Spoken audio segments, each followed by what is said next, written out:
สบายดีจ้าพี่น้องสบายดีสุกุลจ้าสวัสดีค่ำๆนะคะพอสิเมื่อตลอดไปสู่กินลาบปักเจาะเห็ดจังแม่เห็ดยังนี่เด่นนะค่ำเลยยังเห็ดเวียกเลยสบายดีค่ำเลยยังสร้างไม่ไหวอยู่กวดมันเห็ดหยางโอ้ย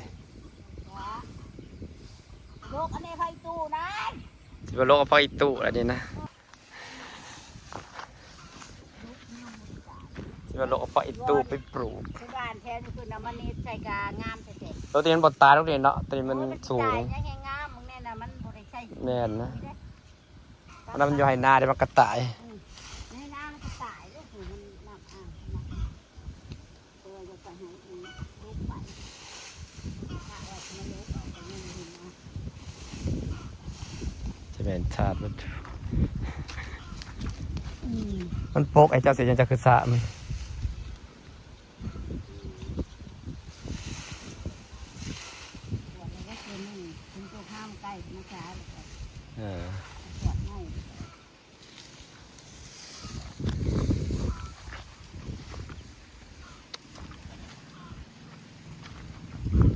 มันลกผักไอตูไปปลูกไว้ใส่แกงเห็ดปวกก่อนพี่น้องลกเอาผักไอตูไปปลูกใส่แกงเห็ดปวกเราเห็ดปวกออกเลยนี่ปัจจุบันจะน้อยครับเพิ่นกสิไทยเริ่มตายเลยเด้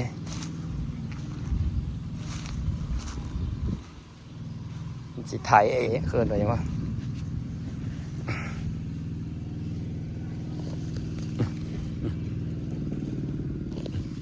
โอ้มันเริ่มตายเลยเสียดายเลยแบบนี้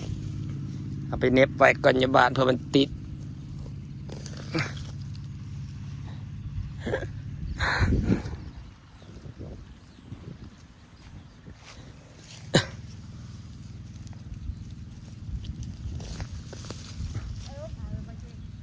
ฮะ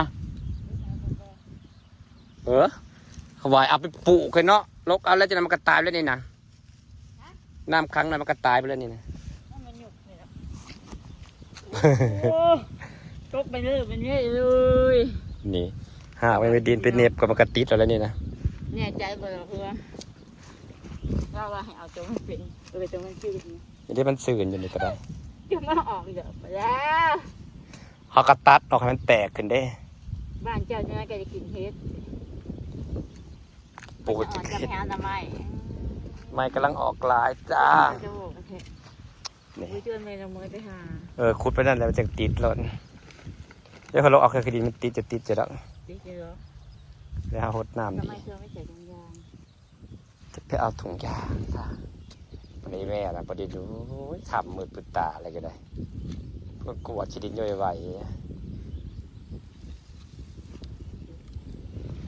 กวาดชีดินย่อยไหวจะว่าเขาเถาเขาจะเป็นอันนี้ประจักษ์เนาะ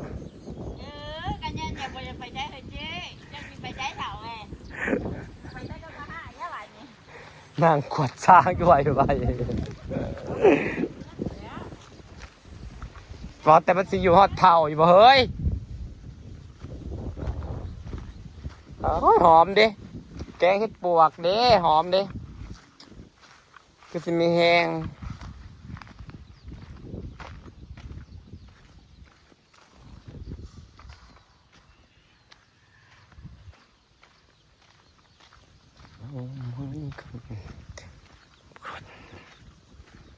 คือ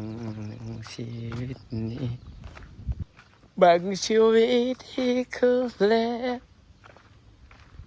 กันจากไปได้แล้วเฮ้ยต้นไทรเกาหลีแล้วกำลังจะเป็นพุ่มกูตัดมันเป็นพุ่มเลยคันตัดมันแตกพุ่มไปได้แล้วนะไทรเกาหลีในทางเขากำลังเป็นพุ่มเอากระตัดมันเป็นพุ่มเลยขอถุงยางหน่อยหอมแกงเห็ดปวกเลยเนาะคือสิขัดมันเริ่มออกเลยเห็ดปวกไก่น้อยเริ่มออกแล้วไปหาหน่อไม้ได้เก็บแล้วแกเห็ดปวกไก่น้อยนะเห็ดปวกใหญ่แล้วสิออกวันนี้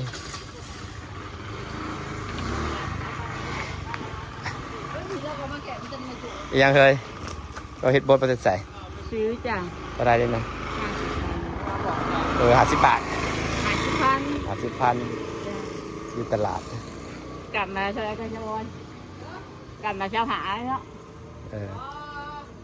ขีดละ13,000ช่องขีด25,000 อ๋อเขาขายเป็นขีด เล็ดชีก โลละแสนเพิ่นว่าได้ละก็ได้โลละแสนปลายโลละแสนสามอืม เรียกว่าเก่งของอีตู้ ไปตัวคุดไปเป็นตะดับแนวเถอะเนาะเฮ้ย ยักษ์ในยังเก็บให้หน้าอยู่คือเก่าอยู่ พักกันมากดพักอีกตัวบ่เป็นตะดับแนวดอกพุ่นน่ะพุ่นละโคตรพุ่นละโคตรยังเต็มที่อยู่โคตรพ่อโคตรแม่พักอีตู้เต็มที่อยู่เออ มันสิไปปลูกแค่ไหน ปลูกไว้อยู่เฮือนเพื่อเขาหลัด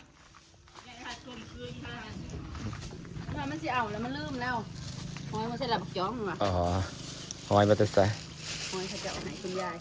สบายดีด้วยจ้ะทั้งแกงป่า เฮ็ดยังกินซะ แกงป่าจ้ะ เปล่าด้วยใส่ ป่าหอยมือไปหลัดปีกป่าโกดกับป่าอย่าง อ๋อ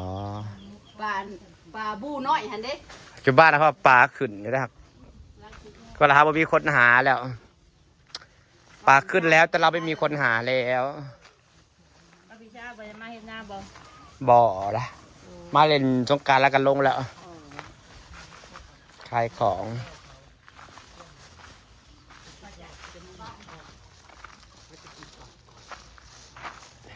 อยากกินหมักมี่เด้คือยังบ่สุกอยู่พี่เต็มมุมเป็นไดตะเอหมักมี่สุกหมักมี่สุกมีสุกปิดมาปิดมาปิดมาปิดไม้ปากกินดูอยากกินหมักมี่สุกนี่สุกปะบริษสุกปะสุกปะปิดไม้ปากไว้สุกนะสุกปะสุกปะเออเลือดใจสุกปะ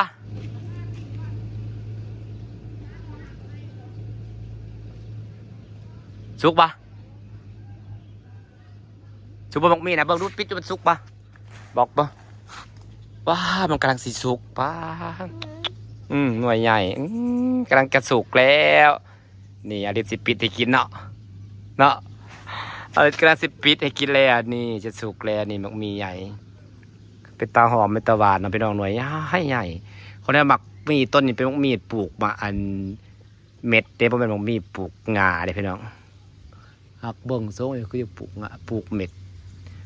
ไปปลูกตั้งแต่ตอนนางมาอยู่เพื่อนหลังนี้กับอำมาลาใหม่ๆอำมาลาเป็นคนปลูกแต่ก็กระซีดอกไอเอิ้นดอกยังว่าดอกไอคนนายตื่นสายเต็มอยู่แต่นี้ต้นหมกมีปึ๊ดกินลาบหมักจองแกงซีมึงอ่ะบอกเคยกินแจ็คคืออาจารย์ใส่แซ่หน้ามันเป็นอะไรหมักจองนะครับ เสหนักมือคนหนักเส ก็เป็นแซ่อยู่พุ่นได้ไว้หอยก็มาในละลายซับ เล็กเสให้เบิ่ง น้ำบ่อไหล อย่าไปเฮ็ดมาลูกไปอาบน้ำแล้วใช้มาอาบน้ำ ตอนอย่าง ยามในน้ำมันอึดแล้วมันแผ่ใดน้ำเลยป่ะอลิศ สบายดีปะ เอา ลุ น้ำเลย ง เอาน้ำเลย สบายดีปะลุงสบายดีปะลุงก่อน สิขึ้นแน่นะโอ้ยเก่งนะขาสั่นๆนะ หนังปุ๊บปั๊บ น้อยๆไปแล่นน้ำกับบ่ทันพี่น้องเอ้ย นี่ไงอำลาเต้นอะไร เต้นดู เต้นด้ว เต้นเด้อครับ จะรักกันชอบเต้น บ่เต้นใช่ปะ ส่งไปทำขี้เป็ดเลยนี่เปียกไปแล้ว เล่นน้ำไปเล่น คน น้ ยังที่มันขี้ให้ขี้ไล่เท่ ำสิขึ้นให้ได้เด้อนะเฮ้ยเก่งแท้เด้พักกันนั่งถากินลาบหมักจองพี่น้องเอ้ยลาบหมักจองแล้วจังสิเมื่อนอนเริ่มหาวกันแล้ว นอนละ แต่ฉันนอนเว้นจนตาตุนอนแล้วกันนี่ นอนหลับสองคนชุกกู แข่ง รอดมา ขัก ก่อน เมื่อยเวลานอนแล้วเมื่อย นอนหรือวะก็เลยมาก่อน นอนแล้วเมื่อยอลิศเห็ดยังกินอลิศ มึงไอ้ปุ้ยเลยเอามาใส่ตู้เย็นไว้เลย มันเปื่อยเนาะ ตั้งแต่คอยก็บ่เคยกินจังเถื่อลาบหมักจอง โอ้ยแซ่บแท้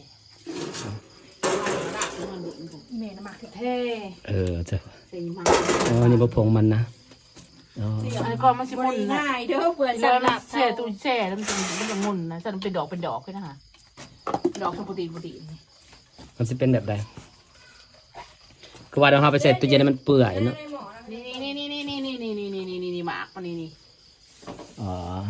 นี่มันทันได้เปื่อยนะ มันเปื่อยก็ออกเป็นนี่บ่อ๋อนี่แช่ใหม่อีก สิบแช่ได้ร้อยใส่ตู้เย็น อ๋อมันเลยเปื่อยแบบนี้เนาะรอกินลาบมักจองจะบ่เคยกินจักเทื่อ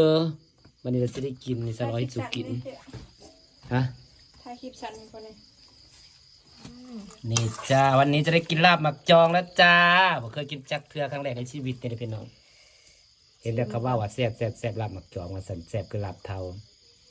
เสร็จที่เรียบร้อยวันนี้เราจะฝากท้องที่บ้านสาวลอยนะจ้าแล้วก็สิฝ้าเมื่อตอนนี้พี่น้องกระทุ่มหนึ่งชี้ได้แล้วกับการเดินทางจ้าบริยานนะจ้าจุดที่นะจ้าFC ทางบ้านพลาบ้านอำลาไก่ก็บอกค่ะ20 กิโลจ้า กะอีแตกเด้อ 20 กิโลจ้าฟังชัดๆนะคะ20 กิโลแต่กะเที่ยวจนอันนี้ได้ละพี่น้องเที่ยวจนสิ้นได้แหละอย่าได้เติมไปเติมมาเลยเข้มนะเอาได้ โอเคพี่น้องไปกินข้าวกันจ้าสิฝากบรรยากาศสนิทนะจ้าไปกินข้าวแล้วก็สิมื้อจ้าแซ่บปะ ชิม